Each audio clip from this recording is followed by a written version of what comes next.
Mimi kwa majina naitwa Erasto Bukeye Deo, ni mnufaika wa BBT.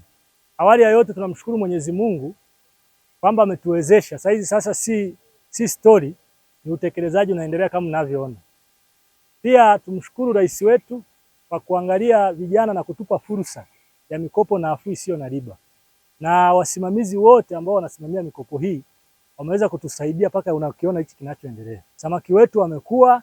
Saizi hao samaki wana miezi miwili ya ufugaji. Hii mikopo ina manufaa makubwa kwa sababu keji kama hii kama itaenda vizuri, hapa tumeweka samaki 11,000 na kama tutavuna vizuri tu akafikia gramu 500, maana yake unaweza kupata tani 5.5, ambayo kilo sasa hivi ya samaki kwa hapa Mwanza tu ni shilingi 8,500 bei ya field. Sasa kama tutapata tu tutapata tani 4, ina maana una uhakika na milioni 32, ambayo kiuhalisia hata vijana wengine walioajiriwa au wengine ambao hawajaajiriwa, ukikopa milioni 32 benki, utarudisha labda kwa miaka 5 na utarudisha milioni 60. Lakini leo rais wetu ametupendelea, ametupatia miradi hii, na wasimamizi ambao tunao kweli tuna haja ya kuwashukuru. Tushukuru wizara, tunashukuru vyuo vya VETA vinavyotusimamia na kutupa hivi vifaranga ambavyo unaviona leo vimekuwa. Wanastahili pongezi. Purukushani ni nyingi, changamoto za mazingira ni nyingi, ila wamezisoma na wamekuja na solution. Ndio maana unaona tunafanya hivi. Mimi niwashukuru sana, na pia tumuombe mama aendelee kutuangalia sisi. Samaki wanaendelea vizuri sana.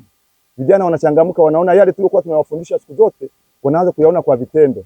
Kwa sababu kuna samaki ambao wanashaanza kufikia gramu 200, gramu 200, 250 kutegemea na ulishaji na jinsi walivyokuwa wanastoka. Siri kubwa ya ufanikio wa mradi huu ni commitment.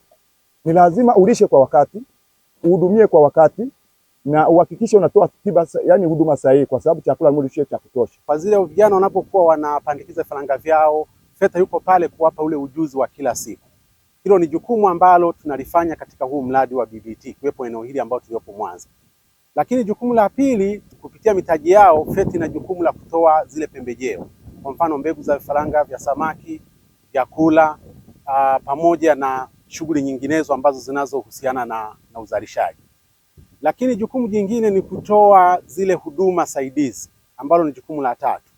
Hii huduma saidizi ni kama vile tunatoa habari ya ulinzi, tunawasimamia walinzi ambao wanalinda hii miradi kwa kushirikiana na wanufaika, lakini pia tunalinda zile makontena ambapo wanapohifadhi vyakula pamoja na store pamoja na ofisi. Jukumu la 4 ni pale ambapo tunapokuwa sisi ni walezi. Walipokuwa wapo na changamoto mbalimbali vijana, basi tunakaa nao, tunaona namna gani tunazitatua.